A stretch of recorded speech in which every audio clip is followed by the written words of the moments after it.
Now that you've started to realize that all diets that work have something in common, you might be wondering, so what's the secret?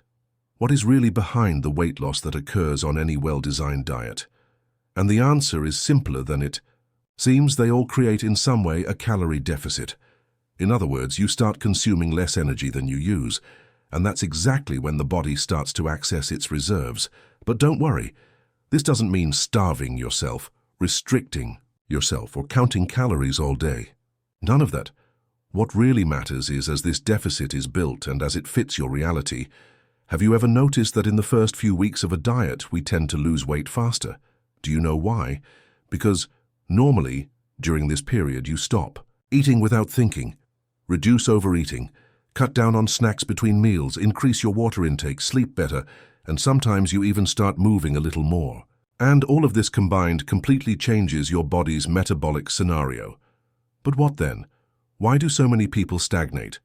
Because over time, the body adapts. And then, if the diet is not structured based on constancy, flexibility, and variety, it simply stops working, or worse, it becomes suffering. This is where a lot of people give up. But think with me, do you really need a new diet?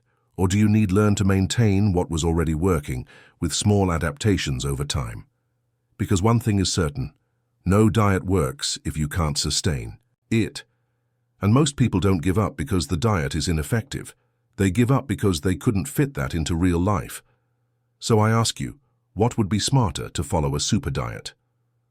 Restrictive for 30 days and then return everything to the way it was before, or find a way of eating that works for 6 months, 1 year, 5 years? The answer seems obvious, but in everyday life, choices don't always follow logic. Because the promise of quick results is still seductive. But does what comes quickly stay? When you begin to understand that the key is in behavior, and not just in the list of what you can or cannot eat, you completely change your relationship with food. Instead of asking, which diet works best? Perhaps it's better to ask, what style of eating can I sustain without feeling stuck, frustrated, or unhappy? Have you ever asked yourself this question? Another thing all effective diets have in common, they tend to remove or drastically reduce ultra-processed foods, those full of sugar, fat, salt, additives, and ingredients that we can't even pronounce. And why does this matter so much? Because these foods are hyperpalatable, that is, addictive. They mess with our hunger and satiety signals and make us eat much more than necessary. When you cut out or reduce these foods, you naturally start to eat less, with more awareness, with more presence. Have you ever tried doing this for a few days and noticed the difference? And along with that comes another common point: increased consumption of real food, vegetables, greens, fruits, grains, lean proteins, foods that come from nature, that are rich in nutrients, and that satisfy you with less. It's no surprise that every well-planned diet uses these foods as a base. They nourish, balance the body, regulate the intestines, stabilize hormones, and help control the desire to eat all the time. And here's a direct question for you. How many of your daily meals today are based on real food? If you swapped just one portion of processed food for a natural option, wouldn't you feel a difference in a few days? And there's more. All diets work better when you hydrate well. It seems basic, but many people ignore it. Water helps control appetite, improves digestion, regulates the intestine, and participates in all metabolic processes. So before thinking about a supplement, shake, or thermogenic, how about starting with the simple? Is your water intake adequate, or do you still forget to drink throughout the day? How about observing your routine? What are your meal times? Do you eat slowly or always in a hurry? Do you eat while paying attention or distracted by your cell phone, TV, work? Because another common point in all eating strategies that work is the respect for meal times. Eat present, chew well, feel the flavor, realize when you are satisfied. This not only improves digestion, it also prevents overeating and makes eating more enjoyable. Another much ignored factor, but which appears in all successful diets, the environment. There's no point in having an incredible eating plan if your environment is sabotaging you. Refrigerator full of temptations, chaotic routine, lack of organization. All of this influences. Is your environment today favoring your choices, or is it taking you, without even realizing it, back to old habits? And to close this section, think with me. Is the ideal diet one full of rules and restrictions, or one that teaches you how to eat better without terrorism, without guilt, without obsession? Could the secret be in the eating plan or in the way you relate to it? Could it be that the freedom you seek so much is not precisely in learning the basics well, with constancy, with balance, and with responsibility? Now that you understand that all effective diets have points in common, such as calorie deficit, cutting out ultra-processed foods, real food, hydration, and a favorable environment, it is important to talk about what sabotage all of this. Because, even though they know the path, many people still cannot maintain constancy. And do you know why? Because most people forget to take care of the emotional side.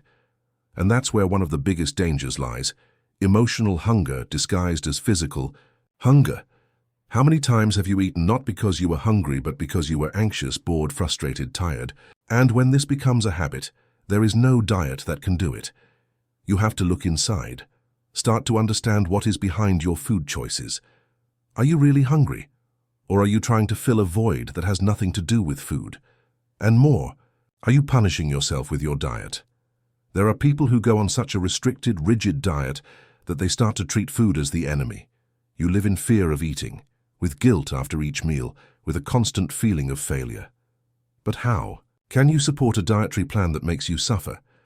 What keeps you away from social life, pleasure, the freedom to choose consciously? Every diet that really works teaches a person to relate better to food. And it's not about perfection, it's about balance. You can eat well, healthily, and still include your guilt-free pleasures.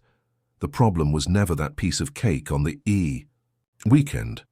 The problem is the emotional mess that comes afterwards. That idea of, since I ate wrong, now I'm going to give up everything. Have you ever caught this thought? And speaking of traps, be careful with comparisons. Every body has a time. Each process is unique. Some people lose weight faster, others take longer. And that's okay. You don't need to follow anyone's time. What you need is look at your progress fondly. Have you ever thought about how many things you've improved recently that have nothing to do with scales? Has your mood increased? Is your intestine better? Are you sleeping more peacefully? These small victories are the foundation of everything. Another common mistake is the idea of, it's either all or nothing. If you make a mistake in a meal, you think the day is over, and then you hand over the points.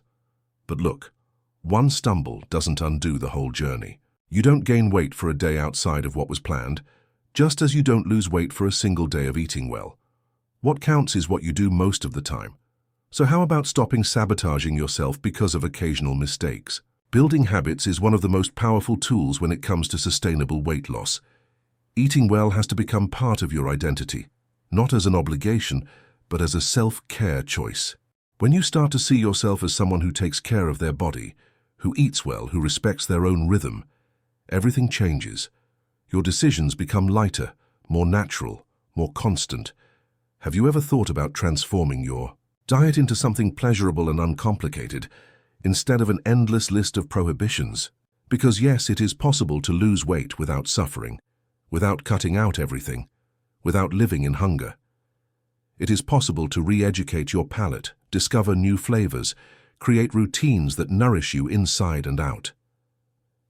And do you know what's most beautiful about all this? That's when you realize you no longer need to look for the next fad diet, that what you needed was to know yourself better, understand how your body works, and apply what really makes sense to you. Because at the end of the day, the best eating plan is the one you can stick to, one that adapts to your reality, your lifestyle, your emotions. So tell me, after everything we talked about here, can you now look at your diet more clearly? Can you see that it's not about following crazy rules, but about creating a lifestyle that you can live lightly, consciously, and freely? If this video made sense to you, if it somehow helped you see diets from a different perspective, leave a like below. This shows me that this content is valuable to you and helps me continue to bring you more videos like this. And if you made it this far, comment below. Now I understand the secret, just so I know that you stayed until the end and absorbed every part of this conversation. And of course, if you are not yet subscribed to the channel, take the opportunity to subscribe now. Activate the bell because there are a lot of good things coming out, always with truth, with guidance, with paths that really work. And if you know someone who keeps jumping from diet to diet, share this video. It could be exactly what that person needs to hear to stop sabotaging themselves and finally change their life. Thank you for being here with me, for allowing yourself to reflect, for taking this step towards a healthier relationship with food and with yourself. Your journey deserves to be light, conscious, and possible, and I am here to always remind you of that.